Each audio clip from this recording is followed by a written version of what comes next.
पानी ऑन करो वहाँ से। ऑन नहीं, ऑन है। हेलो,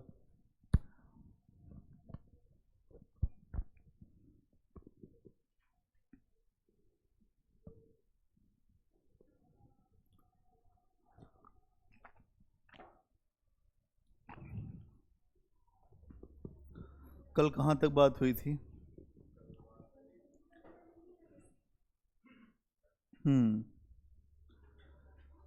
क्या समझ में आ गई थी गणतंत्रीय व्यवस्था?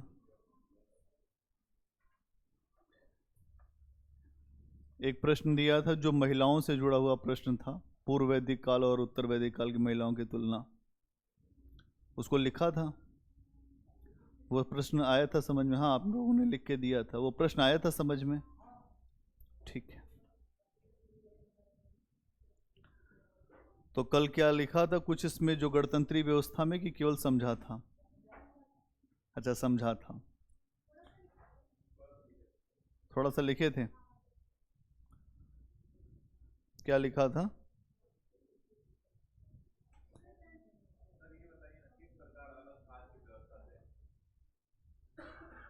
अभी इसको मैंने आप लोग देखिए, ये जो गणतंत्रीय व्यवस्था थी, आज के गणतंत्र का मतलब है कि उसका जो मुखिया होगा वो आनुवांशिक नहीं होगा। पहली बात तो ये, मतलब एक वंश का व्यक्ति फिर आगे चल के शासक बनेगा गणतंत्र में, ऐसा नहीं है। अब भाई ये आपके सामने उदाहरण है, तो इस तरीके से अलग हो गया। इस समय क्या है, इस समय अगर हम देखें तो ये जो गणतंत्र है, लेकिन यहां पर भी राजतंत्र ही था अंदर अंदर। कैसे? कुछ विशेष वर्ग के जो लोग थे, जो विशेष वर्ग के लोगों के द्वारा ही शासन चलता था, शासन चलाया जाता था।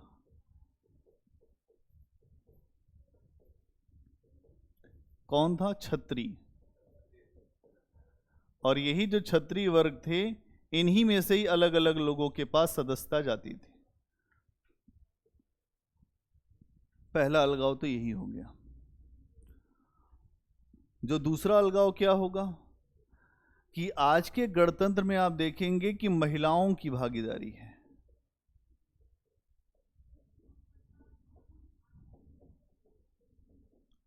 महिलाओं की भागीदारी है ना? लेकिन इस समय ऐसा नहीं दिखाई देता, ऐसा नहीं दिखाई देता।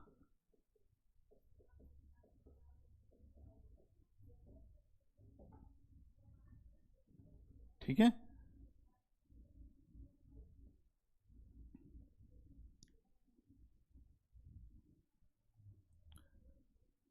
अगर आप ये बात कहते हैं कि वो एक साथ आम सहमति से निर्णय लेते थे, तो आम सहमति भी केवल क्षत्रियों की ही थी, एक विशेष लोगों की। आम जनता की सहमति नहीं थी। कुछ विशेष वर्ग की यहां पर सहमति दिखाई देती है, विशेष वर्ग की सहमति, है ना? लेकिन वर्तमान में जो सभी की सहमति लेने की बात है,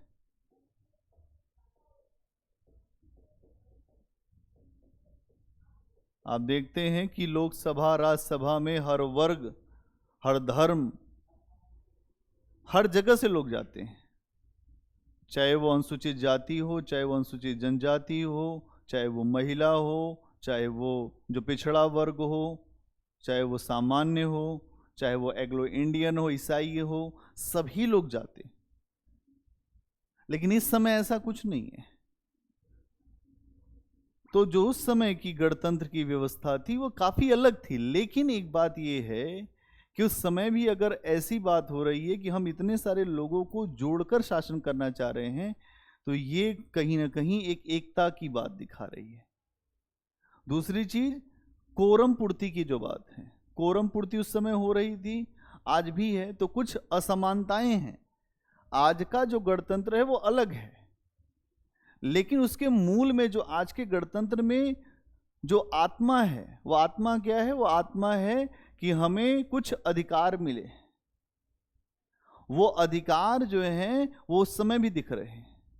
जैसे निर्वाचन के लिए तो आपने देखा कि वो गुप्त मतदान की व्यवस्था थी। आज भी आप संसद में जाते हैं तो गुप्त मतदान की व्यवस्था है। किसको वोट दे रहे हैं? राष्ट्रपति में भी यही होता है। आप जब जो लोकसभा, राज्यसभा, इसके अलावा जो विधानसभा के चुनाव होते हैं, हर जगह इसी व्यवस्था को अपना रहे। तो एक ऐसी चीजें जो कुछ भी हमको दिख रही हैं वो चीजें वहां पर है। कार्यकाल वहां पर एक कार्यकाल निश्चित किया गया कि अगर है विशेष वर्गों का तब भी कार्यकाल, यहां पर हर व्यक्ति के साथ है, लेकिन उसके बाद इस जगह भी कार्यकाल निश्चित है। तो कुछ समानताएं हैं, कुछ असमानताएं हैं। क्या बात समझ में आ गई? ठीक है, एक हेडिंग बनाओ।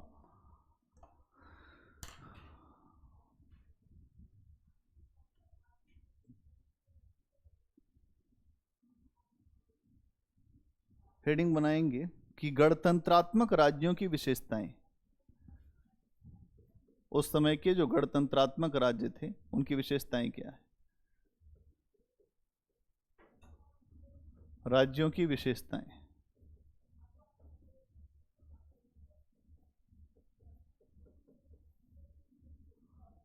कुछ पॉइंट्स बना लें तो इससे आपको थोड़ा और क्लियरिटी हो जाएगी। इन राज्यों के, पहला पॉइंट, इन राज्यों के सभी सदस्य एक समान हैसियत रखते थे। इन राज्यों के सभी सदस्य एक समान हैसियत रखते थे तथा वे राजा की उपाधि भी धारण करते थे। तथा वे राजा की उपाधि भी धारण करते थे। उदाहरण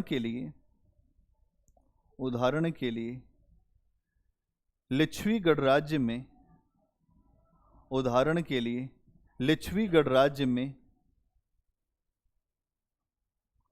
7,000 से ज्यादा राजाओं की चर्चा मिलती है। लिच्छवी गणराज्य में 7,000 से ज्यादा राजाओं की चर्चा मिलती है। लिच्छवी गणराज्य में 7,000 से ज्यादा राजाओं की चर्चा मिलती है।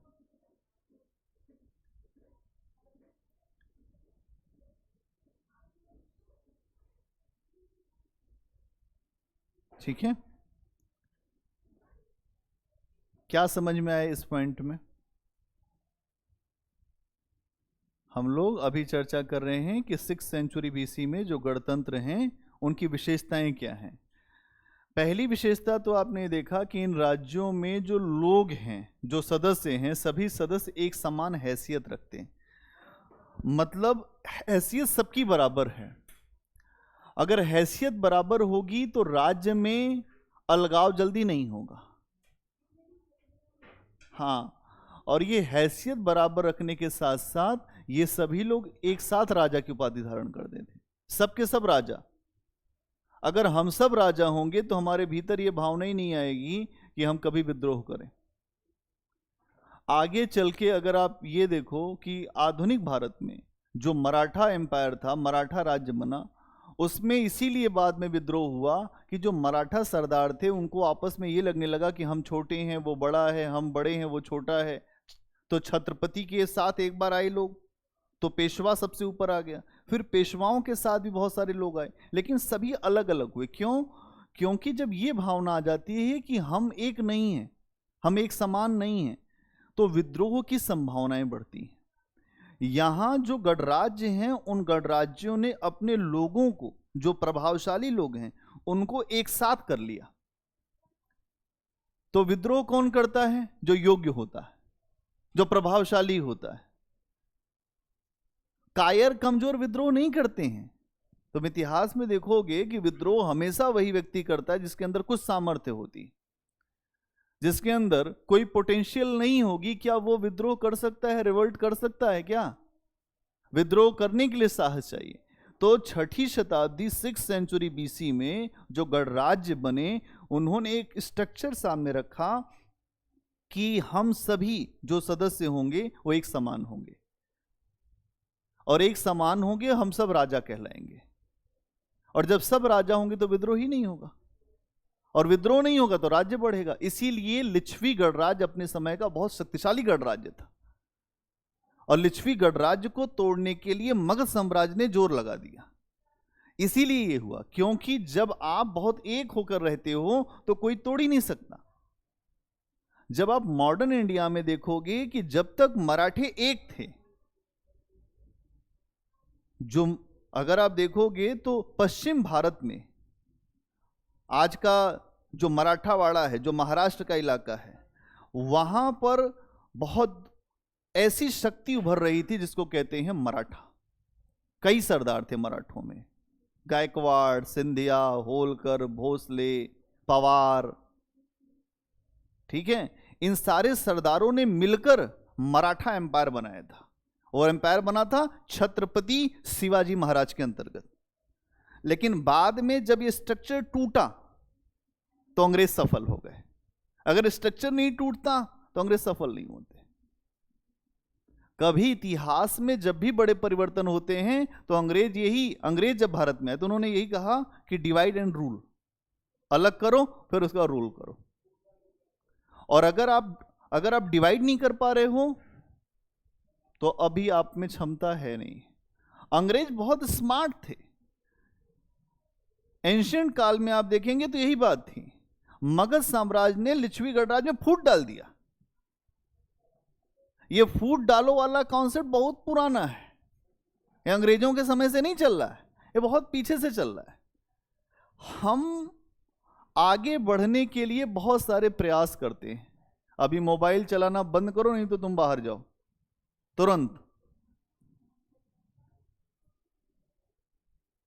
तो ये जो रास्ता है जो अलग करने का, ये आज से नहीं चला है, हर युद्ध में ये हुए।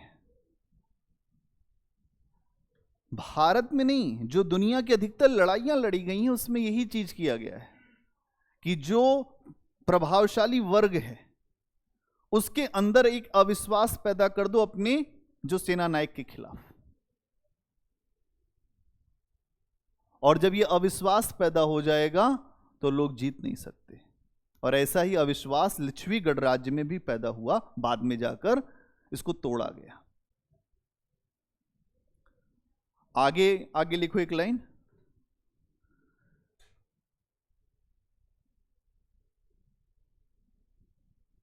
लिच्छवी गणराज्य में 7,000 से अधिक राजाओं की सूचना मिलती है। लिच्छवी गणराज्य में, जो लिच्छवी रिपब्लिक था, 7,000 से ज्यादा किंग, राजा की चर्चा मिलती है। अगला पॉइंट,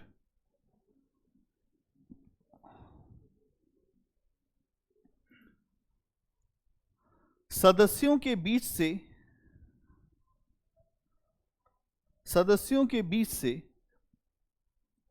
10 वर्ष के लिए एक गण चुना जाता था। सदस्यों के बीच से 10 वर्ष के लिए एक गण, मतलब क्या होता है, एक मेंबर, है ना, एक मेंबर चुना जाता। इसीलिए ये व्यवस्था कहलाई गणतंत्र। एक मेंबर चुना जाता था। अगला पॉइंट, सामान्य प्रशासन को संचालित करने के लिए सामान्य प्रशासन को संचालित करने के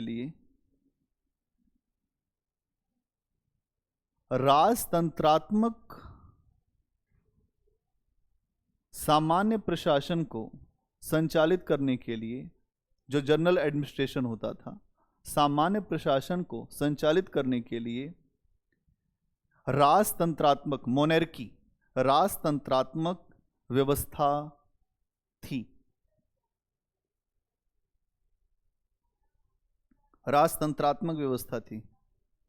अगला पॉइंट, अधिकारियों के समूह में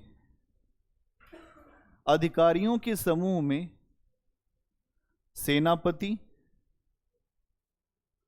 कर संग्रह करने वाले अधिकारी, अधिकारियों के समूह में सेनापति, कर संग्रह करने वाले जो रेवेन्यू कलेक्शन करते हैं, कर संग्रह करने वाले अधिकारी और विदेश मंत्री जैसे पद होते थे। और विदेश मंत्री जैसे पद होते थे। इसका मतलब ये जो गणराज्य हैं इनके पास एक सेनापति होगा, है ना, और दूसरी बात कर संग्रह करने वाला व्यक्ति होगा जो रेवेन्यू कलेक्ट करेगा। तीसरी बात जो विदेश मंत्रालय होगा, जो विदेश मंत्रालय का मतलब आसपास के जो राज्य होंगे उनके साथ संबंध रखेगा। ये तीन स्ट्रक्चर आज भी आपको दिखाई देते हैं। इन्हीं तीन स्ट्रक्चर पे देश चल रहा है। अगर आपके पास रेवेन्यू कलेक्शन नहीं है तो कोई स्टेट चल ही नहीं सकता। स्टेट को चलाना है तो रेवेन्यू कलेक्शन तो होना ही चाहिए। इसीलिए ये सरकार, जो वर्तमान की सरकार, सबसे ज्यादा जीएसटी के दायरे में सबको लेकर आ रही है।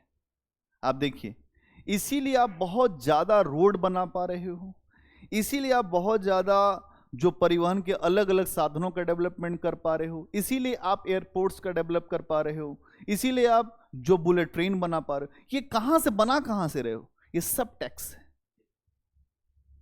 टैक्स के बिना कुछ नहीं हो सकता। और अगर इस समय भी गणराज्य को चलाना है तो टैक्स का सिस्टम।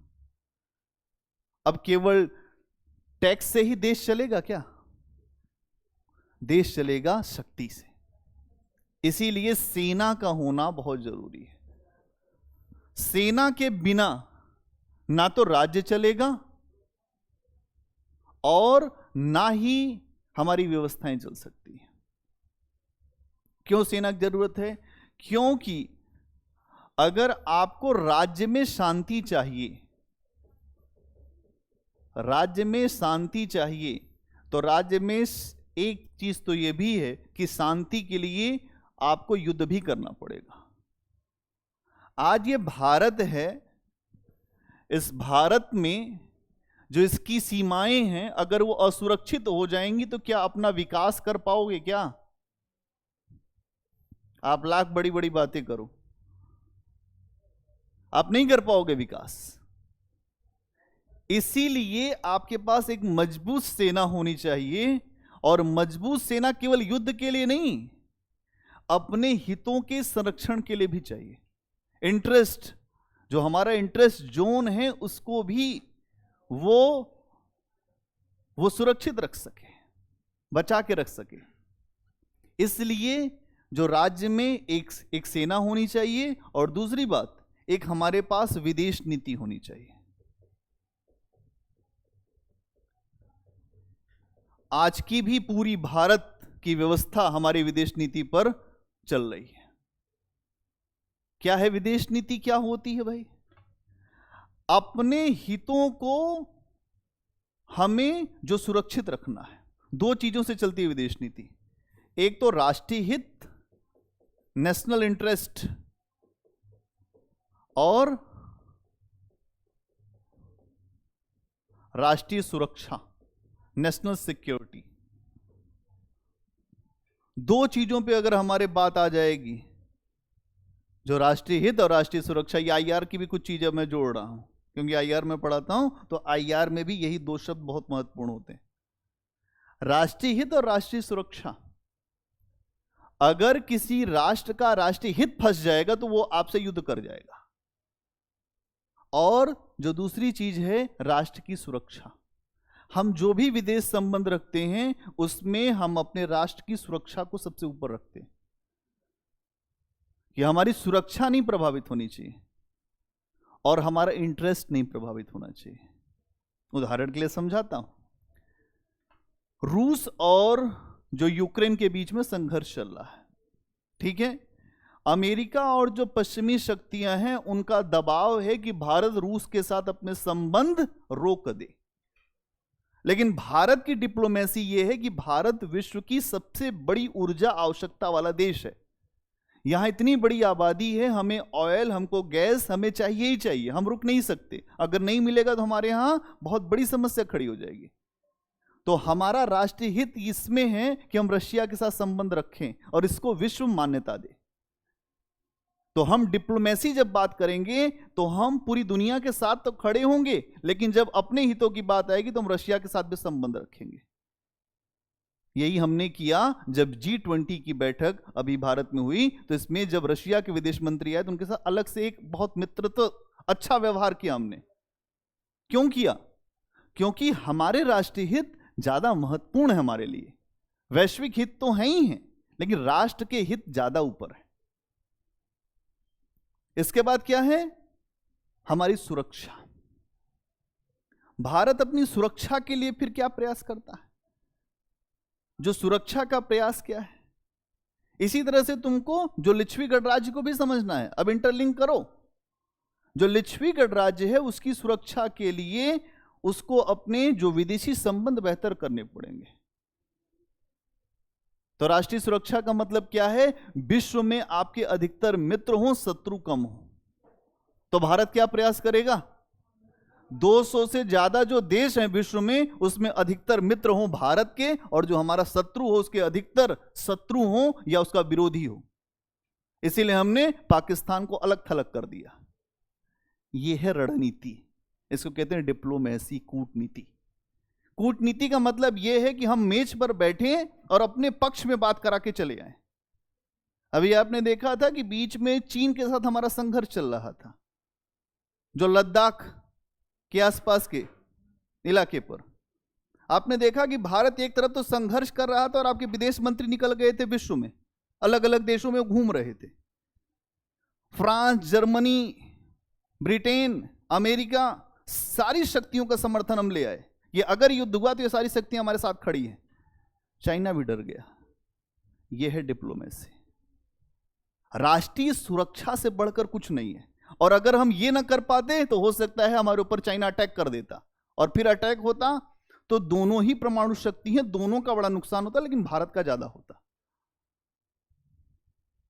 इस तरीके से समझो बात को। यह विदेश नीति उस समय भी जिसकी अच्छी होगी वही आगे बढ़ेगा। इनकी विदेश नीति गड़बड़ हो गई। इनके यहां लोग सेंध लगा गए, इनके यहां मगध साम्राज्य ने सेंध लगा दिया, इसलिए लिच्छवी गणराज्य टूट गया। भारत को तोड़ने के लिए भी बहुत प्रयास होते रहते हैं, लेकिन हमारी डिप्लोमेसी क्या है कि हम देश को ऐसे ही बनाकर चलेंगे। तोड़ने की बात होती है तो कुछ लोग ऐसा कहते हैं हम पूरा अफगानिस्तान हमारा है। नहीं, अब आप इसको भी देखेंगे तो यही होता है पक्ष और विपक्ष। भारत का हित क्या है? अपना हित सुरक्षित रखना। जो नेहरू एरा था वहां आदर्श बहुत ज्यादा हावी था। इसी चक्कर में जब भारत के प्रधानमंत्री, पहले प्रधानमंत्री कौन? पंडित जवाहरलाल नेहरू। वो एक आदर्शवादी व्यक्ति थे, जो यथार्थ उतना नहीं रखते थे। आदर्श वो भारत को बुद्ध और जो हमारी फिलॉसफी आत्मा क्या है, बुद्ध का देश है ये। तो बुद्ध जो शांति की बात करते हैं, मानवता की बात करते हैं, सबके हितों की बात करते हैं, विश्व को एक परिवार मानते हैं। लेकिन ये बात हर जगह सिद्ध नहीं होती, हर जगह ये नहीं संभव है। अगर आप बहुत सीधे बन गए तो आदमी आपका सब कुछ ले लेगा। इसलिए बहुत सीधा बनना बहुत अच्छी बात नहीं है, और हम बहुत दिन तक सीधे बने, इसलिए भारत का बड़ा नुकसान हुआ विश्व में। चाइना के पास एक बहुत बड़ा हिस्सा है जो भारत का, अक्साई चीन का हिस्सा, इसके अलावा भी हिस्सा है। अक्साई चीन का हिस्सा तो पाकिस्तान ने उसको गिफ्ट किया है, जो उसका नहीं था। मतलब हमारा सामान जो आपका नहीं है, आपने दूसरे गिफ्ट दे दिया, यह स्थिति है।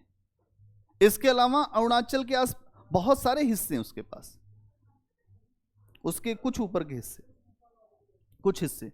आज भी अरुणाचल प्रदेश पे जब भी भारत अपना पक्ष रखता है तो वो कहता है ये हमारा है, लेकिन अब भारत ने उसको मजबूती से मना कर दिया कि सारा हिस्सा हमारा, इस पे आपकी बात नहीं सुनी जाएगी।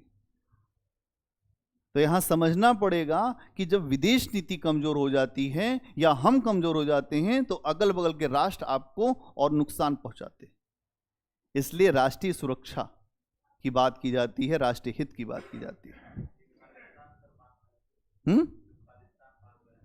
खालिस्तान मांगने दीजिए उनको, उससे कुछ होगा नहीं। इसके पहले बहुत बार लोगों ने बहुत कुछ मांगा है। अंग्रेज गए थे तो जो उनके द्वारा एक यहाँ पर प्लान रखा गया था कि भारत के 500 से ज़्यादा हिस्से हो जाएं, लेकिन हुए क्या भारत के हिस्से? भारत एक मजबूत संघ है और यहाँ पर सारी व्यवस्थाएं आपके पास है। जब शक्ति की जरूरत पड़ेगी तो शक्ति का भी प्रयोग होता है, और जब भक्ति की जरूरत होती है तो भक्ति का भी प्रयोग हम करते हैं। तो शक्ति भक्ति दोनों हमारे पास है। आगे अगला पॉइंट लिखो। इन गणतंत्रों की न्याय व्यवस्था भी इन गणतंत्रों की न्याय व्यवस्था भी काफी प्रगतिशील थी। इन गणतंत्रों की न्याय व्यवस्था भी काफी प्रगतिशील थी। प्रगतिशील, प्रोग्रेसिव, प्रगतिशील थी। उदाहरण के लिए लिच्छवीगढ़ राज्य में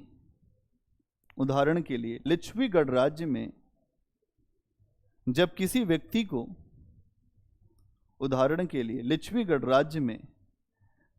व्यक्ति को प्राणदंड मिलता था, प्राणदंड या मृत्युदंड मिलता था, तो उसे 8 न्यायालयों की प्रक्रिया से 8 न्यायालयों की प्रक्रिया से गुजरना पड़ता था। आज भी ऐसा ही है? ऐसा ही है ना? क्या है बताओ?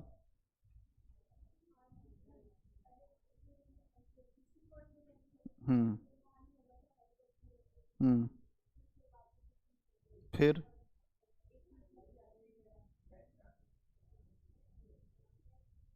कई जगह जा सकते हैं। एक तो सेशन कोर्ट होता है, फिर जो सेशन कोर्ट बहुत छोटा होता है, फिर उसके बाद फिर आप देखेंगे कि जो डिस्ट्रिक्ट कोर्ट होता है उसमें जाते हैं लोग, अपील फिर वहाँ करते हैं। फिर हाई कोर्ट में जाते हैं, हाई कोर्ट में भी जो सिंगल बेंच होती है, उसके बाद वहाँ हार गए तो फिर अगले कोर्ट में जो डबल बेंच में चले गए। फिर सुप्रीम कोर्ट गए तो वहाँ सिंगल बेंच, वहाँ हार गए फिर डबल बेंच। फिर उसके बाद एक रास्ता आपके पास बचता है कि जाके राष्ट्रपति का क्षमादान मिल जाए। इतने तरीके। न्याय की व्यवस्था प्रोग्रेसिव होनी ही चाहिए। फांसी चढ़ा दो तो फांसी चढ़ाना ऐसा नहीं, अंग्रेजों ने खूब फांसी चढ़ाई यहां पर। भगत सिंह की यही गलती थी कि अपने देश के बारे में बोले तो फांसी चढ़ गए। लेकिन यहां समझना पड़ेगा कि जो लिच्छवीगढ़ राज्य था, वहां पर लिच्छवीगढ़ राज्य में अगर एक न्यायालय के द्वारा कोई फैसला दिया गया तो 8 न्यायालयों की वो प्रक्रिया चलेगी। उस प्रक्रिया के बाद ही आखिरी फैसला आएगा। उसको प्रोसीजर फॉलो करना पड़ेगा। बिना प्रोसीजर के किसी को मृत्युदंड नहीं मिलेगा। ड्यू टू प्रोसीजर, उसी से चलना होगा। अगला पॉइंट बनाओ। इन गणराज्यों की एक प्रमुख विशेषता थी। इन गणराज्यों की एक प्रमुख विशेषता थी प्रजातांत्रिक प्रणाली, डेमोक्रेसी, प्रजातांत्रिक प्रणाली। अब ये आज की डेमोक्रेसी से थोड़ी अलग होगी, ध्यान रखना। प्रजातांत्रिक प्रणाली।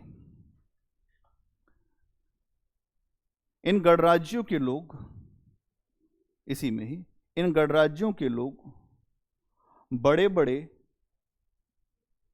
सभा भवनों में बैठक करते थे। इन गणराज्यों के लोग बड़े बड़े सभा भवनों में बैठक करते थे। सभा का संचालन, बैठक करते थे, सभा का संचालन एक अध्यक्ष करता था। आज की व्यवस्था से इसको तुम ऐसे जोड़ देना, स्पीकर रहता है आज, ठीक, जो राज्यसभा में भी स्पीकर रहता है वाइस प्रेसिडेंट, फिर लोकसभा में भी रहता है, फिर जो विधानसभा में भी रहता है, सब जगह स्पीकर रहते हैं, अपने अपने अध्यक्ष होते हैं। तो यहां पे भी अध्यक्ष है। एक सिस्टम बनाया इन्होंने, एक अध्यक्ष करता था। आगे लिखिए। इसके अलावा सभा की कार्रवाई को चलाने के लिए, इसके अलावा सभा की कार्रवाई को चलाने के लिए कोरम पूर्ति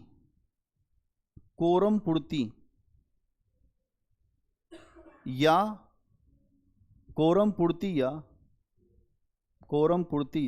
गढ़ पूर्ति की व्यवस्था की गई थी। गढ़ पूर्ति, कोरम पूर्ति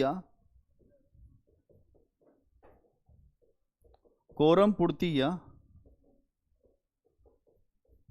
गढ़ पूर्ति की व्यवस्था की गई थी। हल्का गुनगुना पानी लेके आओ, गिरा देना, हल्का गुनगुना लेके आओ जल्दी।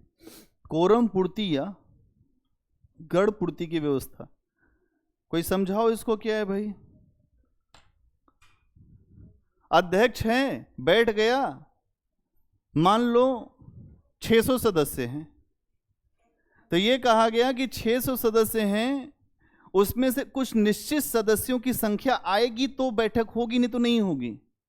600 लोग आ गए या 600 लोगों की है सदस्य संख्या, आए 30 लोग, तब नहीं होगी। एक निश्चित वहां पर पैटर्न रखा गया होगा कि हो सकता है कि जो 100 लोग हों वो जब तक नहीं आएंगे तब तक यहां की कार्रवाई शुरू नहीं होगी। कार्रवाई तब शुरू होगी जब मिनिमम सदस्यों की संख्या पूरी हो। ये आज भी है। अगर लोकसभा को चलाना है, राज्यसभा को चलाना है, विधानसभा को चलाना है तो गढ़ पूर्ति होनी चाहिए।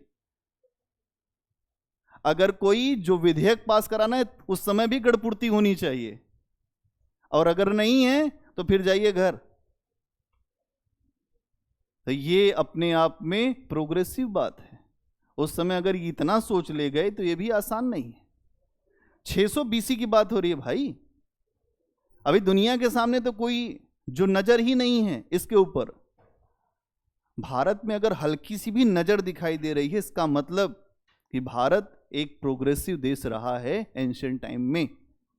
एंशिएंट टाइम का भारत अपने आप में प्रोग्रेसिव भारत रहा होगा। ये हम नहीं कह रहे हैं, ये तथ्य कह रहे हैं। इंडस वैली सिविलाइजेशन कहती है कि ऐसा नगर विश्व में आपको कहीं नहीं दिखा जैसा नगर यहां दिखा। फिर अंग्रेज क्यों कहते हैं कि आप तो सपेरों का देश हो, असभ्य हो, बर्बर हो, जंगली हो, जानवर हो, वो सब कहते हैं आपको। अंग्रेज जब आए सबसे पहले उन्होंने आपका ब्रेन वॉश कर दिया। उन्होंने कहा ऐसा है कि तुमको कुछ नहीं पता, तुम बहुत असभ्य लोग हो, तुम्हारे पास एक जो सांप है उसी से तुम खेलते रहते हो, हमेशा तुम जो गुलाम रहे हो। और हमें रात में सपना आया था कि भारत चलो, जो यहाँ के लोगों को सभ्य बनाओ। यही स्पीच करते थे ये, और बाद में सभ्य बनाते बनाते इन्होंने हंटर चलाना शुरू कर दिया, और इतना हंटर चलाया कि भारतीयों की हालत खराब हो गई। 200 साल तक हंटर चलाते रहे, और जब गए यहां से तो ऐसा देश छोड़ के गए कि वो बर्बाद होने वाला था। वो तो बहुत सारे लोग ऐसे थे कि जिन्होंने देश को बचा लिया, नहीं तो देश बचता नहीं। जो विभाजन हुआ वो भी अंग्रेजों के ही कारण। भाई हमारे यहां मुसलमान तो बहुत पहले से रह रहे थे ना। 712 में मोहम्मद बिन कासिम आया, 1191-92 के बाद मोहम्मद गोरी आया, फिर दिल्ली सल्तनत स्थापित हुई, फिर आए मुगल 1526 में, और जितने लोग आए सब भारत में रह गए, रच बस गए। इसीलिए हम ये कहते हैं कि कुछ बात है कि हस्ती मिटती नहीं हमारी। भारत सबको समायोजित करता है, भारत में सबको शामिल करने की क्षमता है। ये भारत की अपनी संस्कृति है, दुनिया में ऐसी कोई संस्कृति नहीं। जब आप हिस्ट्री कायदे से समझेंगे तब आपको पता चलेगा कि समाहित करना क्या होता है। कि गंगा में यमुना का पानी मिला तो मिल ही गया, फिर फिर अलग अलग नहीं हो सकता कि हाँ अलग कर लिया, गंगा अलग और यमुना अलग। फिर उसमें सरस्वती मिल गई तो हो गई त्रिवेणी। इलाहाबाद चले जाओ, नाहक चले जाओ, नहीं, जो विलुप्त है। तो भारत के साथ ये है कि विविधता में एकता है, ये हमारा अपना कल्चर है। वो दिखती नहीं है, हाँ वो सूख गई, ठीक कह रहे, लेकिन ये एक मान्यता है कि वो अंदर अंदर ही आ जाती है कहीं से। लोग उसी से ही तो नहाते हैं जाके, वहीं की वहीं त्रिवेणी है। कभी जाओगे तो वहां पे ये कहेंगे कि आओ हम स्नान करा के लाते हैं, 300 रुपया खर्चा होगा, तो आप कहेंगे बिल्कुल त्रिवेणी में ही नहाना है, ठीक है।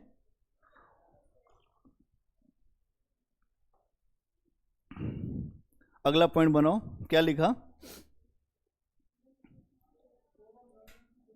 हाँ आगे लिखो, किसी भी मुद्दे पर चर्चा और बहस होती थी, आज भी होती है। किसी भी मुद्दे पर चर्चा और बहस होती, एकदम वाइट पेज पे सभी लोग लिखेंगे, जो लाइन वाली कॉपी पे नहीं लिखना है किसी को भी।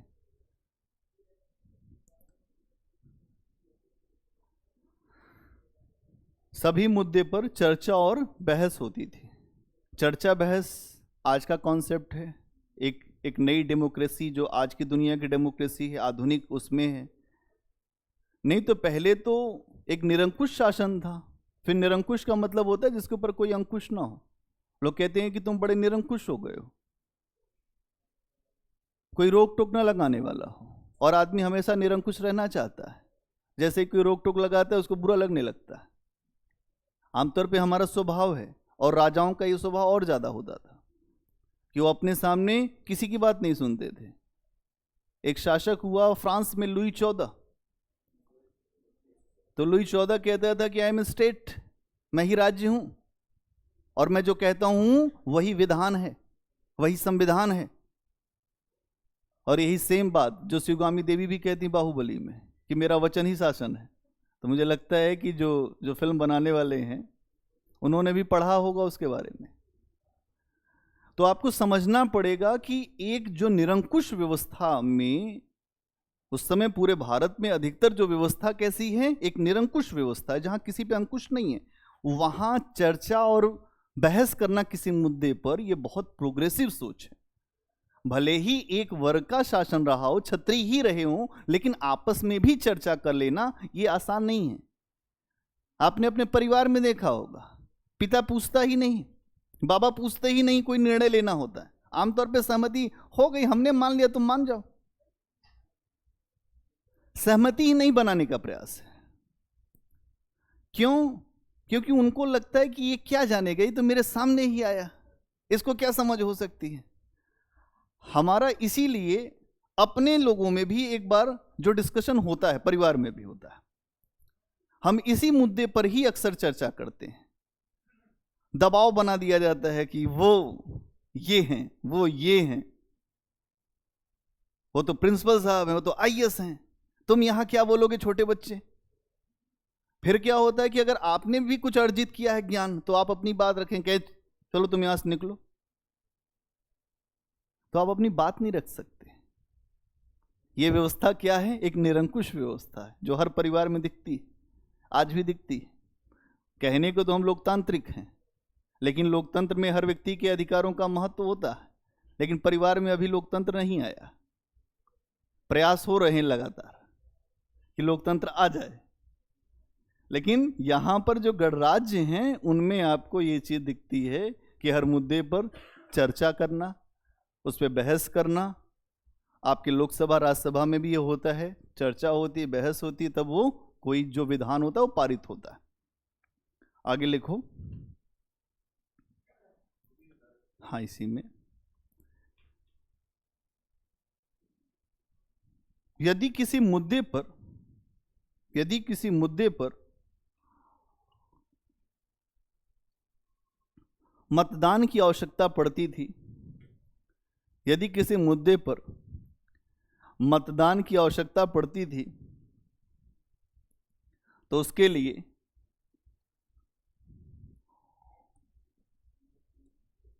उसके लिए गुप्त मतदान की व्यवस्था थी। तो हमको अपने परिवार में ये कर देना चाहिए, अगर 4-5 लोग हों, पर्ची बना लो, एक बॉक्स रख लो कि मम्मी की तरफ की पापा की तरफ एक ऐसा व्यक्ति हो जो न्यूट्रल हो, जो ये ना बताए, हाँ, जो ये ना बताए कि किसका वोट किसको गया, कि अपने संबंध ना बिगड़ने पाए माता पिता बाबा दादी जिससे भी, और एक अच्छी व्यवस्था निकल के सामने आ जाए। तो गुप्त मतदान कि आप खराब न बने दूसरों की नजरों में। आमतौर पे आप देखते होंगे कि इलेक्शन के समय में अक्सर लड़ाइयां होती। कुछ लोग ये कहना शुरू कर देते हैं हमारा वोट इन्हीं को जाएगा, हम इन्हीं को देंगे। अरे भाई क्या जरूरत है तुमको बोलने की। और जब ये बोलना शुरू करते हैं तो जो विपक्षी पार्टी है वो लोग पीटना शुरू कर देते हैं। क्यों? क्योंकि जो चीज अभी आपको नहीं कहनी थी वो आपने कह दिया। तो मतदान हमेशा जो सीक्रेट होना चाहिए, गुप्त होना चाहिए। किसने किसको दिया वोट ये नहीं पता चलना चाहिए, बाद में पता चलना चाहिए जो उसको काउंट कर रहा है, और वो व्यक्ति न्यूट्रल होना चाहिए। तो परिवार में भी अगर आपको लगता है कभी आगे चल के आप भी एक जो परिवार के हिस्से बनेंगे, अगर आपको लगता है कि मुद्दा इस तरीके का है तो गुप्त मतदान करा दीजिए, अपने आप ही एक अच्छी स्थिति आपके सामने आ जाएगी। आज भी गुप्त मतदान है इलेक्शन में। ये इसी का एक जो जीता जागता प्रमाण है कि जो समय के गणराज्य थे उन्होंने कितनी आगे की सोच रखी थी। क्या लिखा कि गुप्त मतदान की व्यवस्था थी और बहुमत के आधार पर निर्णय होता था। इसी में एक लाइन, और बहुमत के आधार पर निर्णय होता था।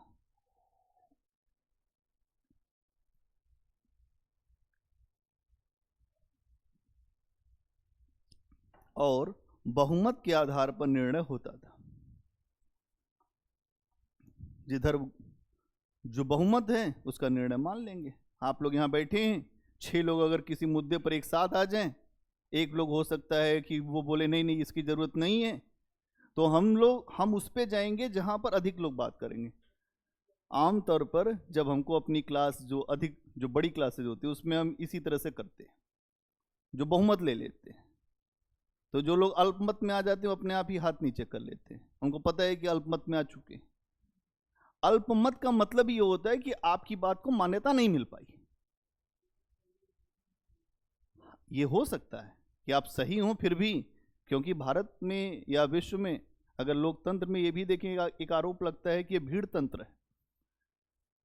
जिधर गई भीड़ उसी बात को निर्णय मान लिया जाएगा। हाँ, और इसके अलावा एक सिस्टम ये भी है कि जो पहले आएगा वही जो जीत जाएगा। आपको वोट कितना मिला उससे नहीं मतलब है, वोट यहां पर इतने हैं लेकिन एक ही व्यक्ति को वोट डालने दिया गया तो वो व्यक्ति जीत जाएगा। मान लो कि वोट ही नहीं देने दिया गया तो क्या होगा? ये सिस्टम है। इसीलिए कुछ देशों में एक ऐसा सिस्टम रखा गया, इतने लोगों का वोट मिलना चाहिए आपको तब आप जीतेंगे, लेकिन भारत में ऐसा नहीं है। वो नहीं बात कर रहा हूं, 1/6 मेजॉरिटी की बात नहीं। जितने वोट पड़ रहे हैं, जिसको अधिक वोट पड़ा वही तो जीतेगा, ये बात कह रहा हूं, इस बात को समझा रहा हूं। अगला पॉइंट बनाओ।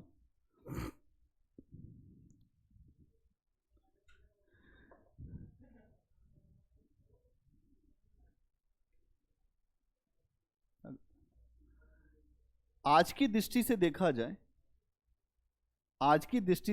जाए तो यह माना जा सकता है, आज की दृष्टि से देखा जाए तो यह माना जा सकता है कि ये गणतंत्र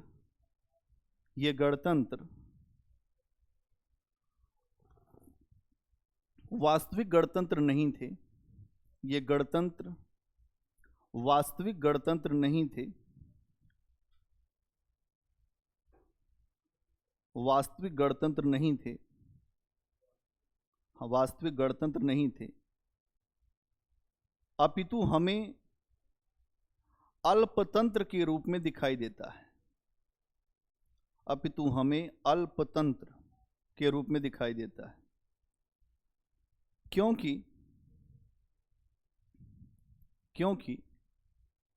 इन गणतंत्रों में, क्योंकि इन गणतंत्रों में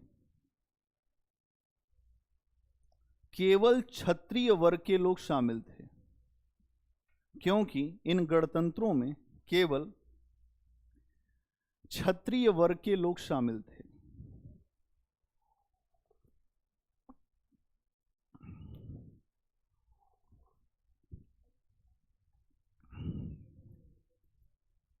इसके अलावा इसमें महिलाओं को भी शामिल नहीं किया गया था। इसके अलावा इसमें महिलाओं को भी शामिल नहीं किया गया था। महिलाओं को भी शामिल नहीं किया गया था।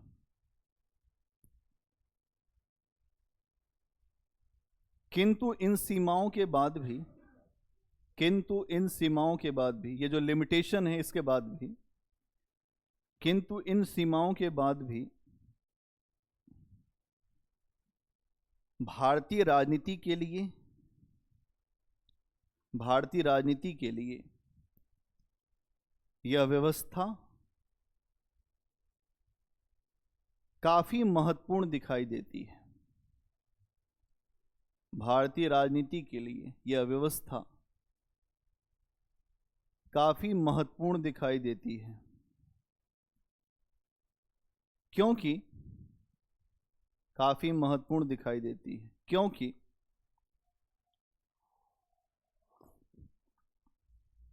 आधुनिक प्रकार की राजनीति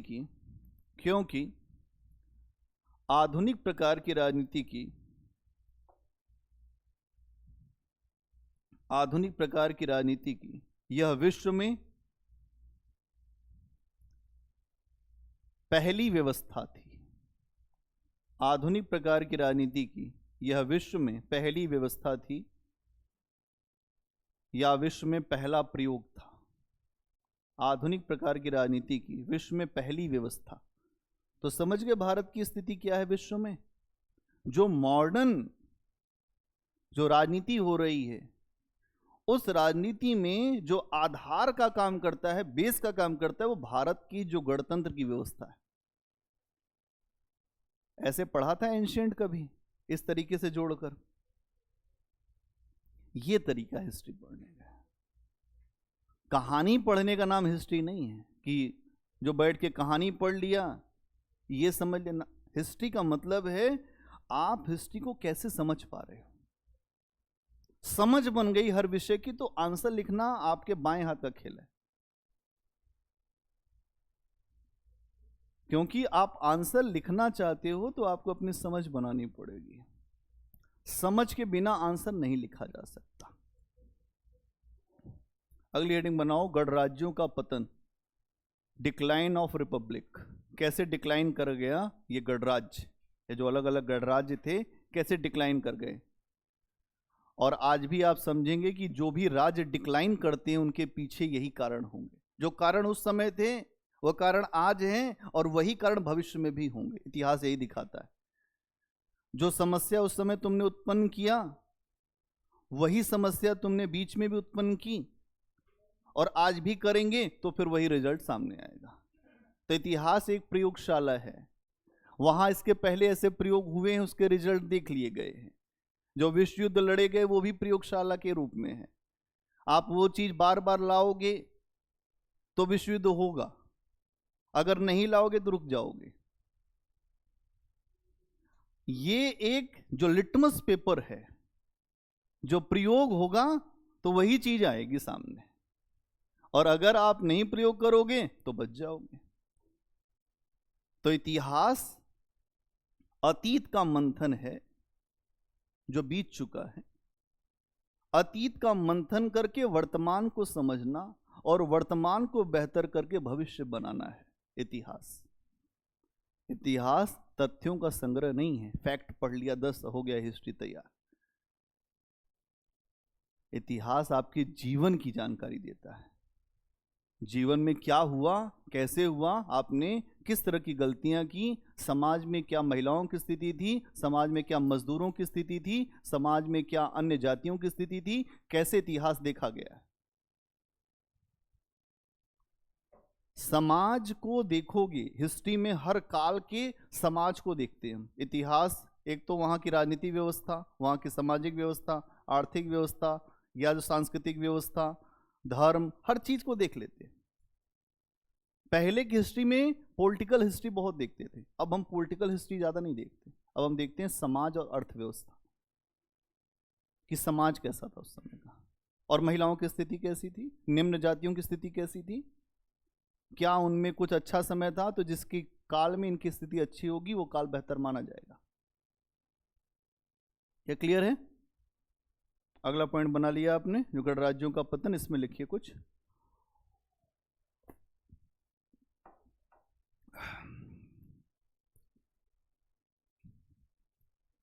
इस काल में धीरे धीरे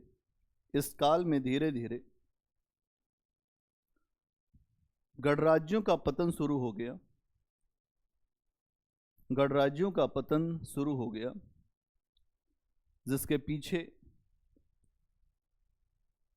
कुछ महत्वपूर्ण कारण थे, जिसके पीछे कुछ महत्वपूर्ण कारण थे।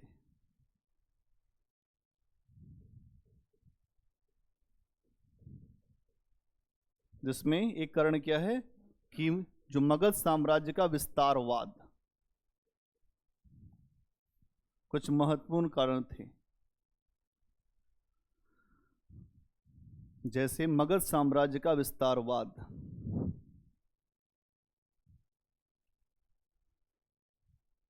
कॉमा, गणराज्य के सदस्यों के बीच आपसी मतभेद तथा वर्चस्व। गणराज्य के सदस्यों के बीच, अगला इसी में, गणराज्य के सदस्यों के बीच आपसी मतभेद तथा वर्चस्व का संघर्ष। गणराज्य के अधिकतर सदस्यों के बीच आपसी मतभेद और वर्चस्व का संघर्ष। एक शब्द लिख रहा हूं, वर्चस्व। पूरा इतिहास इसी पे ही है टिका हुआ, सारी राजनीति, इतिहास सब इसी पे टिका है, इसी शब्द पर। क्षेत्र समाज भी इसी पे टिका है, जो महिला पुरुष के संबंध भी इसी पे टिके कि किसका वर्चस्व होगा। तो महिला कहती है हमारा वर्चस्व होगा। आज के समय में अभी आप देखेंगे एक नई आइडियोलॉजी अभी आ रही है सामने। अधिकतर लोग ये कह रहे हैं कि जो महिलाएं बहुत तेजी से सशक्त हुई, तो पुरुष अधिकार अपने जो देने से पीछे हट रहा है। कह रहा है कि नहीं, कुछ भी हो जाए हम इसकी बात नहीं मानेंगे। वर्चस्व क्या होता है? एक दूसरे से, अगर मान लीजिए कि यहां पर दो व्यक्ति हैं, उसमें यह भावना रहे कि हम इनसे बड़े हैं और ये जो दूसरा व्यक्ति है इसको स्वीकार कर ले। सारी लड़ाई वर्चस्व की है। परिवार में, राज्य में जो राजनीति हो रही है, जो देश की राजनीति हो रही है, वहां पर वर्चस्व की लड़ाई है। एक दल ये कहता है हमारा वर्चस्व बना रहना चाहिए, इसके लिए साम दाम दंड भेद कुछ भी लगता हो लग जाने दो, लेकिन ये मौसम नहीं बदलना चाहिए। जो मौसम बना हुआ है, मौसम नहीं बदलना चाहिए। क्यों? क्योंकि एक बार जो सम्मान मिल गया वो सम्मान छोड़े नहीं बनता है। पुरुष जो सम्मान कई हजार वर्षों से उपभोग करता रहा है, आजादी के बाद जब महिलाएं एजुकेटेड हुई, वो शिक्षित हुई, उन्होंने अपने अधिकारों की मांग किया पुरुष से। और जब अधिकारों की मांग खड़ी हुई तो पुरुषों के द्वारा उस मांग को पहले तो अपने जो घर में दबाया गया, लेकिन वो मांग बहुत दिन तक नहीं दबाई जा सकी, क्योंकि महिलाएं शिक्षित हैं तो उन्होंने नौकरियां भी की। और जब नौकरी शुरू होगी तो एक पहले आधार होता था पुरुष का कि हमारे पास रहने से तुम्हें आर्थिक सक्षमता मिलेगी, इकोनॉमिकल इंडिपेंडेंट तुम हो हमारे वजह से। और जैसे ही ये बात अलग हुई और महिलाएं आर्थिक रूप से सक्षम हुई, उन्होंने ऐसा कहा कि ऐसा है कि अपना पैसा अपने पास रखो और हमें अपना काम करने दो। इसीलिए आप आज़ादी के बाद देखेंगे धीरे धीरे 1980 के बाद भारत में तलाक बहुत तेजी से बढ़ गए। ये सारा कुछ अवेयरनेस पे है। जितनी जागरूकता अधिकारों के प्रति आएगी उतना ही लोग विरोध करेंगे। पहले की जो जनजातियां थीं या आम जातियां थीं, जो लोअर क्लास था, उनका शोषण होता रहता है, उसके बाद भी हाथ जोड़ के खड़े रहते थे। अब वो खुद भी अपना नाम रख ले रहे हैं अलग अलग। क्यों? क्योंकि उनको भी अपनी अवेयरनेस चाहिए, वो भी अब आगे बढ़ना चाहते हैं, उनको भी स्थान चाहिए। तो इतिहास में एक अपने आप में बहुत ही महत्वपूर्ण तथ्य है कि जो जिस व्यक्ति को जितना ज्यादा सप्रेस करता है, दबाता है, समय के साथ वही व्यक्ति उतना भी दबता भी है। अगर उच्च जातियों के द्वारा लोअर क्लास को दबाया गया है तो एक समय ऐसा आएगा कि लोअर क्लास उनको भी दबाएगी। उसके बाद एक ऐसी स्थिति आएगी जो इक्वल करेगी सबको। हाँ, और जो महिलाओं के साथ भी यही है। कई हजार जो वर्षों की एक वंचना है, कई हजार साल की, कि नहीं ऐसे रहना, ये करो ये करो, अब ऐसा नहीं है। अब हो जा रही है वो लड़ाई हो जा रही है। महिलाएं भी लड़ ले रही हैं पर्याप्त। बहुत सारे केस हमारे सामने आते हैं, बहुत सारे स्टूडेंट भी हमारे हैं और कुछ ऐसे भी हैं जो अभी अच्छे पोस्ट पे जो सेलेक्ट है, वो एकदम नहीं समझते हैं, जो लल्लू चप्पू किसी की नहीं, पति की भी नहीं। उनको ये पता है अधिकार हमारे भी हैं भाई, एक साथ मिल के चलिए, सब ठीक है। अब पता चले एक थप्पड़ मार दिया आपने तो उसने भी मार दिया, लो। ये एक जो बराबरी पहले नहीं थी, पहले यही था कि आपको बर्दाश्त करना है। फिर लड़की अपने घर फोन करती, नहीं नहीं उनकी बात मानो, तुम कुछ मत करना। अब नहीं है ये चीज अब बदल गई है। तो मगध साम्राज्य का उत्कर्ष जो गणतंत्रों के लिए बहुत नुकसानदायक रहा, और दूसरा अगर आप देखेंगे कि इनके सदस्यों के बीच मतभेद, इनके सदस्यों के बीच वर्चस्व का संघर्ष, और जब भी वर्चस्व का संघर्ष होगा तो परिवार नहीं बचेगा। आज भी आप देखिए कि जो वर्चस्व का संघर्ष अगर है महिला पुरुष के बीच में, तो जो परिवार में अन्य सदस्य हैं, जो बच्चे हैं, उनका जीवन अपने आप में खराब हो जाता है। वो क्रंच हाउस में रहने के लिए विवश हैं, हॉस्टल में रहने के लिए विवश हैं। आप देखो ना, कुछ अच्छाई है तो कुछ जो बुराई भी है। इसलिए सामंजस्य होना जरूरी है। न कोई किसी को बहुत ज्यादा जो शोषण करे, आपस में तालमेल बिठा के चले, मिलजुल करके चले। यह आसान नहीं होता है, लेकिन फिर भी अगर आप सहमति बनाने का प्रयास हो तो ज्यादा ठीक रहेगा। ठीक है, अगला पॉइंट बनाओ, मगध साम्राज्य का उदय। मगध साम्राज्य का उदय। अब आप देखेंगे कि मगध साम्राज्य ही जो है वो सबको खा जाएगा। जितने 16 महाजनपद, ये गढ़राज जोड़राज जितने हैं, और ये मगध साम्राज्य है बिहार में, जिसको हम देखते हैं कि बड़े पैमाने पर वो उभर के सामने आया। मगध बहुत, लेकिन एक ट्रेन चलती है मगध एक्सप्रेस, पता नहीं अब वो जो ठीक चल रही है कि नहीं चल रही, पहले बड़ी लेट चलती थी मगध एक्सप्रेस। हाँ मतलब ये तो बहुत लेट चलती है।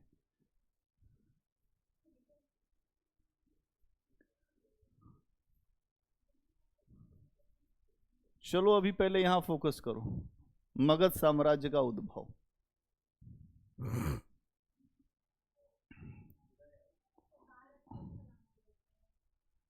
अभी अवसर देते हैं, बाहर जाके जो घूमाओ।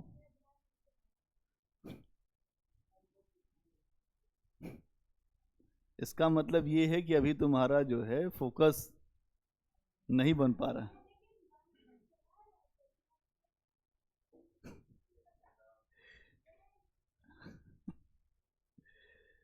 देखिए ऐसा है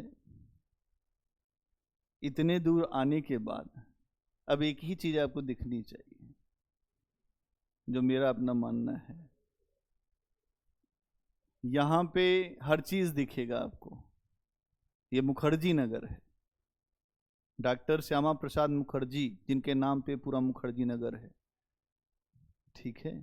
ये इस मुखर्जी नगर की आबो हवा को हम 16 साल से देख रहे हैं। बड़ी हवाएं यहाँ उठती हैं। कुछ हवाएं ऐसी होती हैं कि जो कुछ लेकर जाती हैं, कुछ हवाएं ऐसी होती हैं जो यहीं की हो जाती हैं, कुछ हवाएं ऐसी होती हैं कि जो यहाँ से कहीं और चली जाती हैं। तो अब आपको प्रयास ये करना है कि आप यहाँ से एक अच्छी हवा अपने साथ लेकर जाएं, जिससे आपका सिलेक्शन हो, आप जहाँ जाएं एक अच्छी स्थिति में जाएं और अच्छा कुछ कर पाएं। इसीलिए यहाँ के आकर्षण से मुक्त होना पड़ेगा। अट्रैक्शन है ना, यहाँ पे एक खिंचाव है इस मुखर्जी नगर का। अभी आपने अनुभव नहीं किया, जब आप मेंस देने लगे तब समझ में आएगा, अभी नहीं। धीरे धीरे यहाँ पे ना बहुत सारी चीजें हैं, और हर चीज से बचना आसान नहीं होता, क्योंकि हम इंसान हैं। इंसान के अंदर भावनाएं होती हैं, और इस सफलता के लिए भावनाओं का प्रबंधन करना आवश्यक है। जो हमारी फीलिंग है उसका मैनेजमेंट होना चाहिए, और ये नहीं हुआ तो भावनाएं आहत भी होती हैं, और जब भावनाएं आहत होती हैं तो हमारे बहुत समय खराब हो जाते हैं। तो हमें इस बात को सोचना पड़ेगा कि हम अपने आप को कैसे अलग तरीके से व्यवस्थित करके चलें, मैनेज करके चलें। ये मैनेज करना आसान नहीं है, लेकिन तब भी करना पड़ेगा, करना ही पड़ेगा। 6ठी शताब्दी ईसा पूर्व में 6th सेंचुरी BC में क्या हुआ, जो सबसे महत्वपूर्ण घटना हुई। अन्य राज्यों के समान 16 महाजनपदों में काशी, कौशल, अंग, मगध, ये भी महाजनपद ही था। काशी, कौशल, अंग, मगध, चेदी, अवंती, कुरु, जो गांधार, कंबोज, अश्मक, सुरसेन, बहुत सारे हैं। उसी में से एक जो महाजनपद था मगध। मगध महाजनपद ने अपनी शक्ति का खूब विस्तार किया, और इतना शक्ति का विस्तार किया, इतना शक्तिशाली हो गया कि उसने ये कहना शुरू किया कि अब और कोई नहीं रहेगा। ऐसा ही पहले विश्व युद्ध के समय में भी हुआ था, ऐसा ही इस समय में भी हुआ। मगध ने कहा कि केवल मैं रहूंगा, और ये जितने भी महाजनपद हैं या तो वो मुझ में मिलेंगे या तो वो समाप्त हो जाएंगे, कोई रास्ता बीच का नहीं बचेगा। इसीलिए मगध साम्राज्य ने एक निर्णय लिया कि हमें अब सबको जीतना होगा, सबकी विजय करनी होगी। इसी घटना को इतिहास में मगध साम्राज्यवाद कहते हैं। अंग्रेज जब आए तो उनके शासन को भी जो हम इसी तरह से देखते हैं, अंग्रेजों का साम्राज्यवाद, ईस्ट इंडिया कंपनी की साम्राज्यवादी नीतियां। साम्राज्यवाद मतलब अपने हितों के लिए किसी की भी कुर्बानी देने में 1 मिनट की देरी नहीं लगानी, अपना हित सबसे ऊपर। तो साम्राज्य का हित जो मगध साम्राज्य है, उसका हित सबसे ऊपर होगा, और उसी के हितों के लिए हम आगे बढ़ेंगे। आखिर में मगध साम्राज्य कैसे मगध साम्राज्य बना? 16 महाजनपदों में से यही क्यों उभर के आया? काशी क्यों नहीं उभरा? कौशल क्यों नहीं उभरा? या गढ़राज्य क्यों नहीं उभरे? क्यों ऐसा हुआ? पहला, योग्य शासकों का योगदान। जहां तो हमेशा समझना, जहां पर बेहतर सेना नायक होंगे वही व्यवस्था उभर कर सामने आएगी। असंख्य भीड़ में से कोई कोई एक व्यक्ति होता है जो नायक होता है। नायक बनना आसान नहीं है। हर व्यक्ति नायक हो जाएगा तो खलनायक कौन बनेगा? आम जनता कौन बनेगी? नायक बनना आसान नहीं है। और अगर नायक आपके पास है तो आपका उत्कर्ष भी कोई नहीं रोक पाएगा। उदाहरण के लिए बताता हूं, अंग्रेज ईस्ट इंडिया कंपनी भारत में इसलिए सफल हुई कि ईस्ट इंडिया कंपनी को उस समय के एक बेहतरीन नायक मिलते गए। Lord Clive, Hector Munro, Lord Cornwallis, Lord Wellesley, श्रृंखला है पूरी जो अच्छे सेनापतियों की। और उस समय जो भारत में एक से एक लोग बैठे हुए हैं, इनका कोई मतलब ही नहीं, कोई अलग अलग काम कर रहा है। जो मुगलों को देखो, वो जहांदार सा, वो लंपट मूर्ख है। फिर मोहम्मद शाह रंगीला को देखो, उसका कोई मतलब नहीं अपने समय में। वो डांस देखने से मौका मिले तो कोई और दूसरा काम करे, वो अपने भी डांस करने लगता था। जब नादिर शाह आया तो मोहम्मद शाह जिस तख्ते ताउस पर बैठता था, मयूर सिंहासन पर, उसने कहा ये हमारा सिंहासन ले जा, हमें छेड़छाड़ मत कर। अपना सिंहासन खुद ही दे दिया, कहा युद्ध नहीं करूंगा, सिंहासन भले ले जाओ। आप ऐसे समझो भारत में हुआ क्या। तो योग्य राजा मिलना चाहिए, सेनापति मिलना चाहिए। अगर योग्य सेनापति मिलेगा तो वही स्टेट लीड करेगा। मगध साम्राज्य में अगर आप देखोगे तो यहां एक से एक वंश आए, हर्यक वंश, शिशुनाग वंश, नंद वंश, फिर मौर्य आएंगे।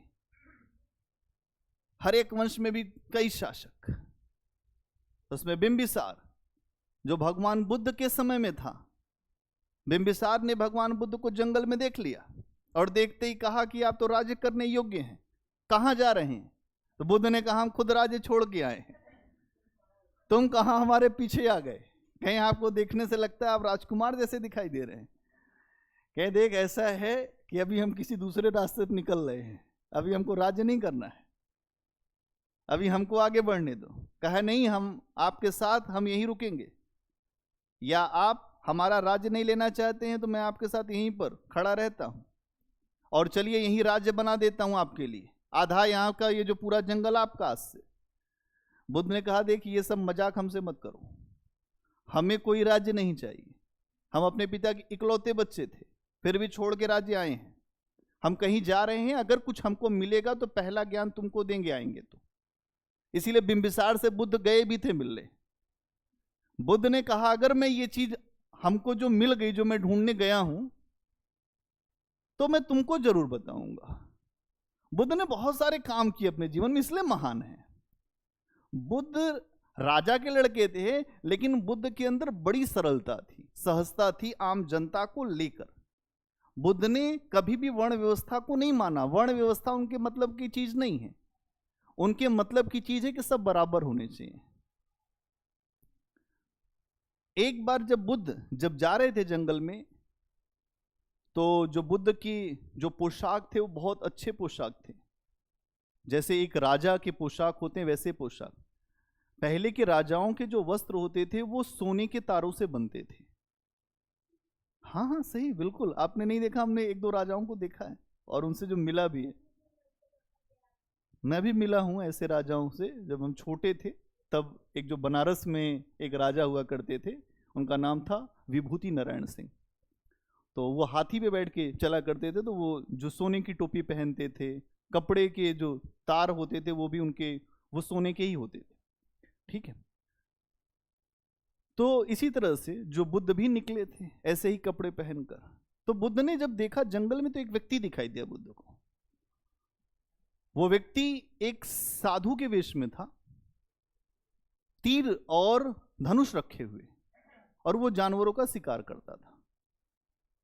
बुद्ध ने कहा यार तुम ऐसा क्यों करते हो, जो साधु के वेश में हो, तुमने ऐसा कपड़ा पहना और तुम शिकार करते हो।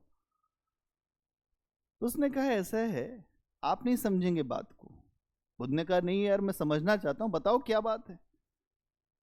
क्या कि जानवर जब इस तरह का पोशाक देखते हैं ना साधुओं का, तो भागते नहीं है, उनको लगता है ये मुझे मारेगा नहीं, आराम से शिकार कर लेता हूं मैं। ये भागते नहीं, इनको पता है कि ये तो साधु है, मारेगा नहीं। क्या इतना बड़ा छल तुम करते हो जंगल में?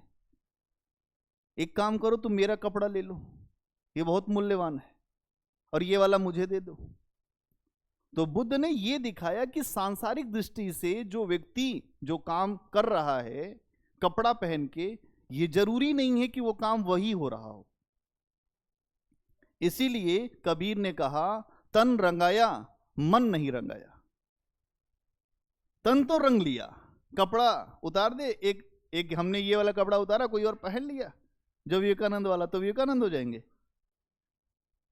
उसके लिए मन भी रंगना चाहिए।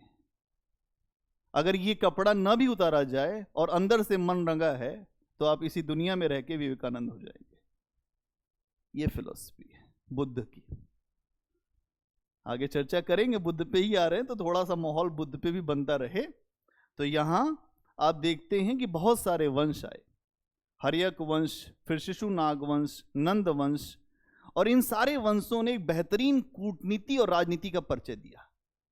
फिर वही आगे डिप्लोमेसी, जिसकी कूटनीति बेहतर उसी का सिक्का चलेगा, जिसकी कूटनीति खराब वो हारेगा। कूटनीति का मतलब ये होता है कि समय के आगे की सोच, विजनरी अप्रोच, अगर ये अप्रोच नहीं है तो आप हारेंगे।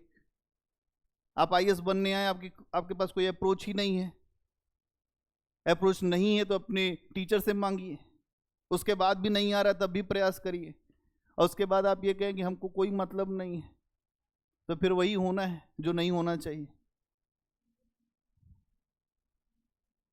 हर व्यक्ति गंगा में नहाने आता है, लेकिन हर व्यक्ति के पाप नहीं धुलते। जो मन से नहाता है उसके ही पाप धुलते।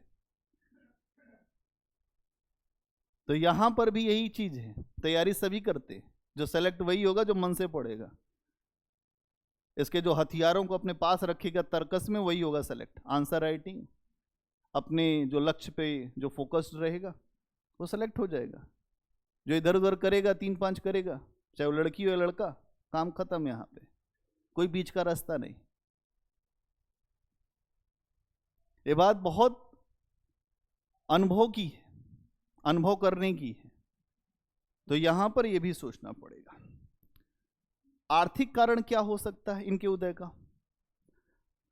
अगर आप देखोगे तो जो मगध राज्य है वो बहुत उपजाऊ भूमि पर है। जो बिहार के आसपास का जो इलाका है, अगर आप देखेंगे तो बड़ा उपजाऊ, बहुत अच्छा प्रोडक्शन वाला जो गंगा घाटी का इलाका है। गंगा घाटी के इलाके की एक खास बात है कि हर साल नदियां नया जल लाती हैं, और जब नदियां नया जल लाती हैं तो वो क्षेत्र बन जाता है दोआब का क्षेत्र। ठीक है, और अच्छे पैमाने पर उत्पादन होता है, जो बड़े पैमाने पर। और जब उत्पादन होगा तो राजस्व भी मिलेगा, और जिसको जितना राजस्व मिलेगा वो उतनी बड़ी सेना रखेगा। जो बड़ी सेना रखेगा वही विजित होगा। तो बड़ी सेना के साथ साथ योग्य सेनापति भी मिल जाए तो आप देखेंगे कि यहां पर एक तो व्यापार वाणिज्य बहुत अच्छा हुआ, एग्रीकल्चर बहुत अच्छा हुआ, और इन सभी कारणों से एक बहुत बड़ी आय आई मगध साम्राज्य के पास। जो मगध राज्य था उसके पास बहुत बड़ी आय आई, और जब बड़ी आय आएगी तो उसका परिणाम क्या निकलेगा? ये बड़ी सामाजिक शक्ति या बड़ी आर्थिक शक्ति बनने की तरफ अग्रसर हुए। और जब बड़ी आर्थिक शक्ति होगी, योग्य सेनापति होगा, तो विजय निश्चित है। आज की दुनिया को आप देखेंगे कि जो धनवान देश हैं उतने वो शक्तिशाली भी हैं। क्या समझ रहे हैं विश्व की राजनीति? अमेरिका दुनिया का सबसे धनवान देश है और उसके पास शक्ति भी उतनी है। 4 घंटे के अंदर पूरे विश्व पर कब्जा कर सकता है, इतनी शक्ति है। सारे जंगी बेड़े, उसके जहाज हर महासागर में चलते रहते हमेशा, चाहे वो प्रशांत महासागर हो, अटलांटिक महासागर हो, हिंद महासागर, हर जगह घूम रहे हैं अभी भी, क्योंकि पूरे विश्व के साथ व्यापार होता है उसका। अगर उस व्यापार पर किसी ने चोट पहुंचाई तो अमेरिका तुरंत अटैक कर देगा। अमेरिका इसलिए नहीं, अमेरिका शक्तिशाली भी है। हवा में कोई देश नहीं शक्तिशाली होता, इसीलिए चीन भी इसी रास्ते पर चल रहा है। वो भी अपने जंगी बेड़े खोल चुका है, कहता है हमारे भी जंगी बेड़े घूमेंगे। इसलिए चीन और अमेरिका की टशन है। अमेरिका भारत को लेकर बहुत ज्यादा उत्साहित है कि भारत को अगर यहां मजबूत किया जाए तो चीन से टक्कर ले सकता है। इसलिए भारत अमेरिका के संबंध अभी बहुत अच्छे चल रहे हैं। चीनिक हेलीकॉप्टर दे दिया, अपाचे दे दिया, सारे हेलीकॉप्टर आप उड़ाते हैं लगातार। आप देखते होंगे वो 2 पंखी वाला उड़ता है, वो चिन्यूक है, अपाचे है, अपाचे बाइक नहीं, अपाचे हेलीकॉप्टर। ठीक है, तो ये क्या है, ये इस बात को हमारे सामने रख रहा है कि जो आर्थिक शक्ति होगा, अगर उसको आर्थिक शक्ति बने रहना है तो उसे सामरिक शक्ति भी बनना पड़ेगा, स्ट्रेटेजिक पावर। इसीलिए भारत की अभी रणनीति यही है कि हम एक बड़ी सामरिक शक्ति भी बन जाए। ठीक है, तो यहां पर जो मगध साम्राज्य है उसके पास भी एक बड़ी आर्थिक शक्ति आ गई, और जिससे वो धीरे धीरे सामरिक शक्ति के रूप में बदला। नहीं नहीं भैया, अभी तो कृष्णदेव राय वो तो दक्षिण भारत में है। ठीक है, वो दक्षिण भारत में राज्य आएगा, तब हम देखेंगे वहां पर कृष्णदेव राय जो विजयनगर। ठीक है, विजयनगर साम्राज्य में दो भाई थे, हरिहर और बुक्का। इन दोनों भाइयों ने वो साम्राज्य स्थापित किया था, उसी ही जो वंश परंपरा में कृष्णदेव राय आए थे, जिनके बारे में बाबर ने कहा था कि उस समय का, अपने समय का सबसे मजबूत शासक है। समझ गई?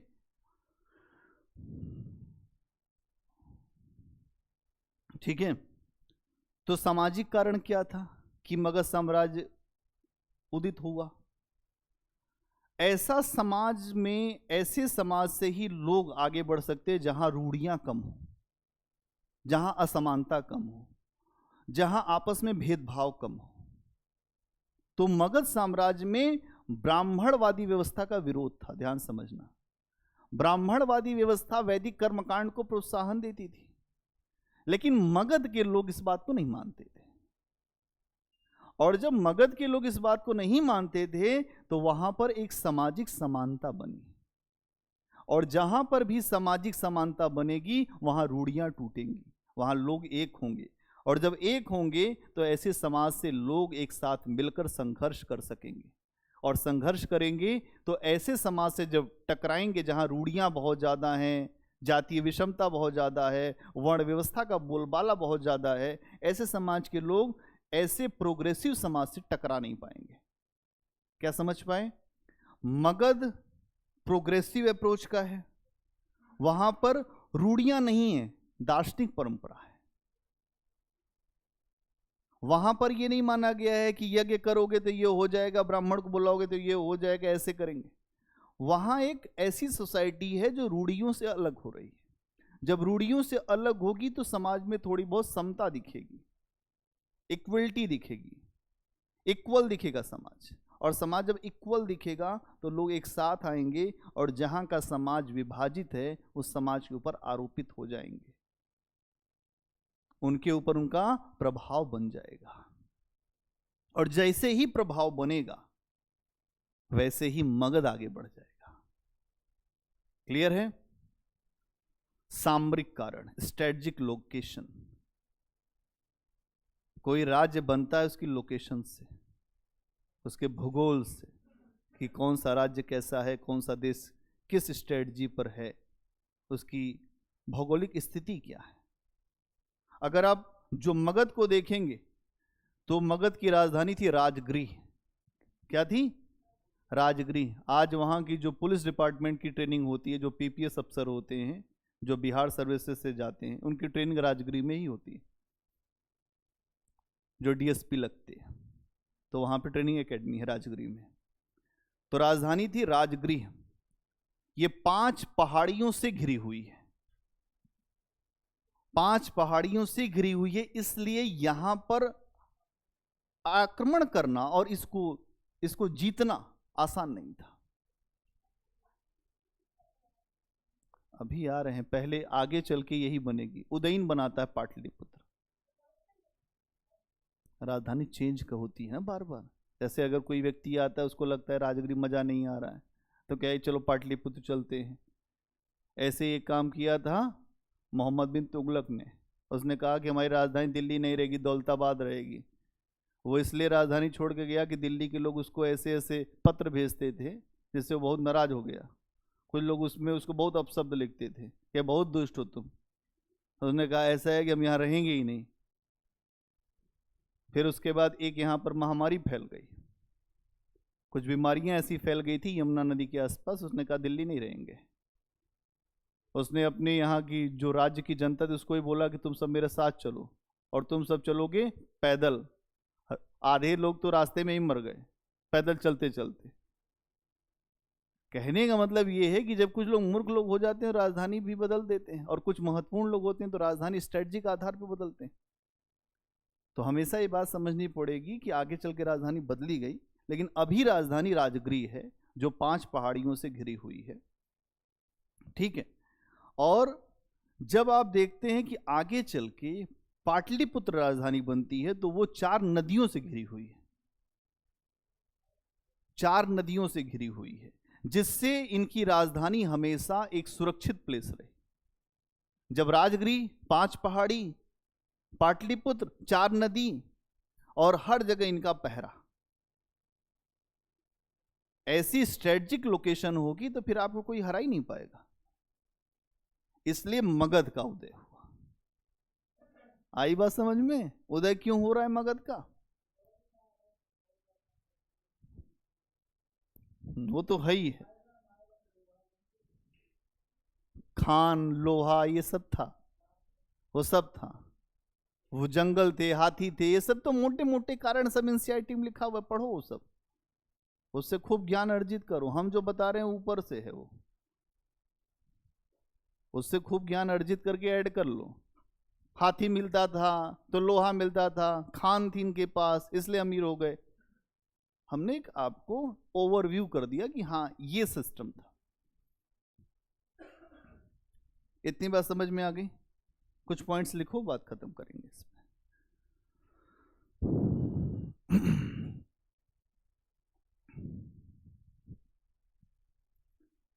छठी शताब्दी ईसा पूर्व में या 6th century BC, 600 BC, 600 BC में मगध राज्य अन्य राज्यों के समान ही, मगध राज्य अन्य राज्यों के समान ही एक महाजनपद था। अन्य राज्यों के समान ही एक महाजनपद था, किंतु समय के साथ इस राज्य ने अपनी शक्ति को बढ़ाया। समय के साथ इस राज्य ने अपनी शक्ति को बढ़ाया और दूसरे सभी राज्यों को जीतकर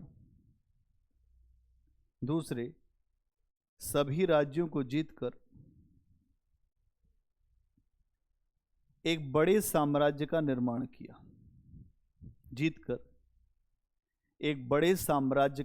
किया। इसको ही इतिहास में साम्राज्य का निर्माण किया। इसको ही इतिहास में मगध साम्राज्यवाद के नाम से जानते हैं। इसको ही इतिहास में मगध साम्राज्यवाद के नाम से जानते हैं।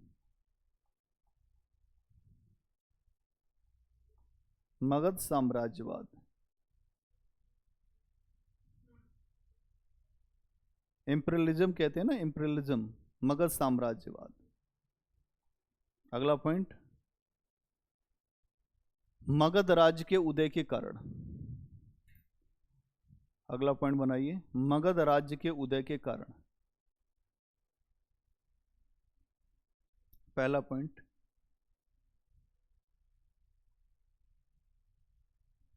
इस राज्य के उदय में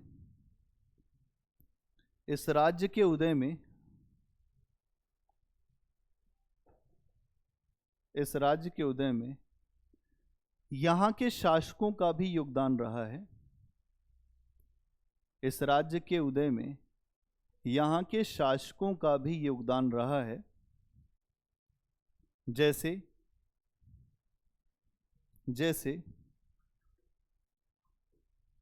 हर्यक वंश, जैसे हर्यक वंश, शिशुनाग वंश, शिशुनाग वंश, नंदवंश आदि। नंदवंश, शिशुनाग वंश, नंदवंश आदि, नंदवंश आदि।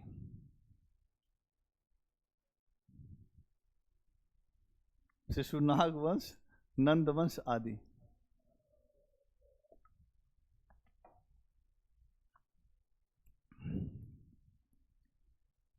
इन शासकों के द्वारा एक बेहतरीन कूटनीति, इन शासकों के द्वारा एक बेहतरीन कूटनीति और कार्य क्षमता का परिचय दिया गया। बेहतरीन कूटनीति और कार्य क्षमता का परिचय दिया गया। परिणाम स्वरूप परिचय दिया गया, परिणाम स्वरूप मगध साम्राज्य का उदय हुआ। परिणाम स्वरूप मगध साम्राज्य का उदय हुआ।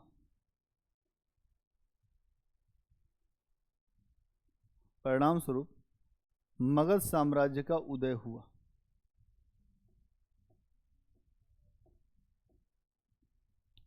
क्लियर? एक पॉइंट और लिख लो, फिर छोड़ दूंगा आज।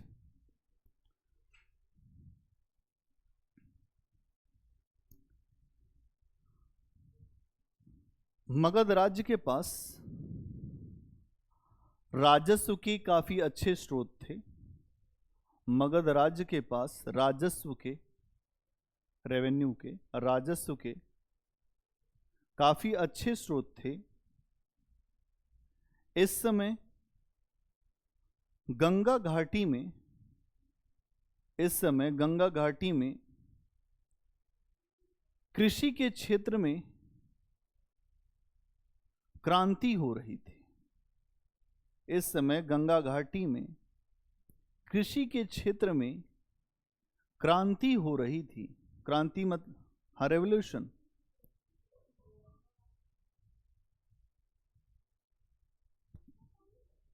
अभी बहुत सारी क्रांतियां होंगी, अभी धीरे धीरे बताएंगे। कृषि के क्षेत्र में क्रांति हो रही थी। क्यों? क्योंकि लोहे का आविष्कार हो चुका था। धीरे धीरे लोहे के आविष्कार से एग्रीकल्चर बड़े पैमाने पर हो रहा था। कृषि के क्षेत्र में क्रांति हो चुकी थी, जिससे व्यापार, वाणिज्य और नगरीकरण संभव हो सका। जिससे व्यापार, वाणिज्य और नगरीकरण संभव हो सका था। तो ये हो गया दूसरा नगरीकरण। इसके पहले था सिंधु घाटी सभ्यता में हो सका। पहला नगरीकरण यहां, फिर दूसरा नगरीकरण हम देखते हैं जो मगध साम्राज्य का जब उदय हो रहा है उस समय आपको दिखाई देगा। ठीक है? उसके बाद फिर आप देखेंगे कि धीरे धीरे फिर तीसरा नगरीकरण लोग मानते हैं सल्तनत काल में दिखाई देता है, दिल्ली सल्तनत।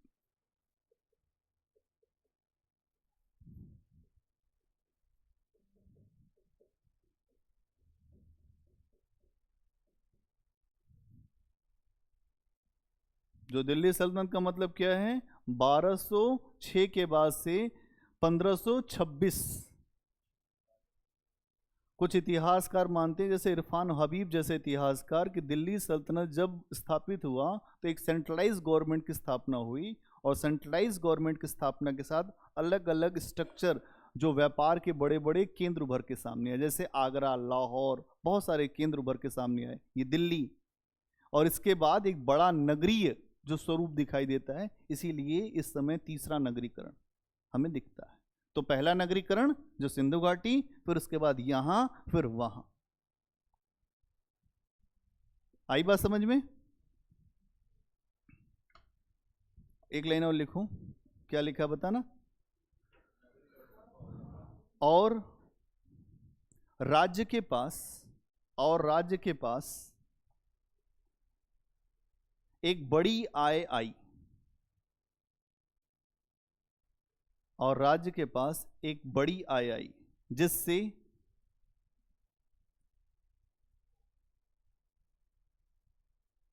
एक बड़ी सेना रखना संभव हो सका, जिससे एक बड़ी सेना रखना संभव हो सका, जिससे एक बड़ी सेना रखना संभव हो सका। कल इसके बाद एक पॉइंट करेंगे, ठीक है।